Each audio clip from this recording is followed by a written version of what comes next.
I love to try new things out of my gele material. So I picked one of this material up today and I decided to create these. So I want to hear from my lovely people. What do you think about the head wrap? Is it what I can try next time or you gonna try it out as well? So I started by making some pleats, like two, three pleats, and I place it from the back towards the front like this. So I have the excess that falls at the front. So when I have the excess at the front, I try to adjust the side. Then I'm going to cross the hand, which is going to fall like right to left and left to right.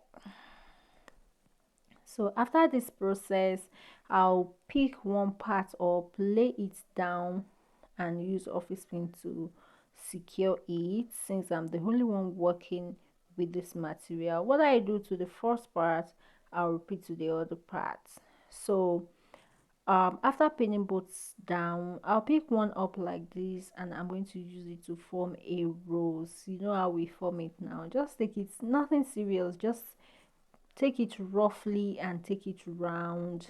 But when you are taking it round, don't place the one you are taking next on top, place it under so that it will be firm. That is another technique we have to know. So the excess, I'll put it at the back like that and secure it down. You know what we use to secure office pen. So I'm done with that part. Then I'm thinking of what to use the other part to do. Should I go for the rows? If you like, you can make two rows, so it's good, but I decided to change that and like make it, I just raise it up. It's in form of rose, but I raise it up and roll everything down like this. Then I picked the rose I made previously with this one, then I pin it down with an office pin. So I'm done here. Look at the back, guys, and see the front. So that is what I created today. I don't know if you're gonna like it and you're gonna try it for next one, but I'll see you guys in my next video. Stay cool and bye.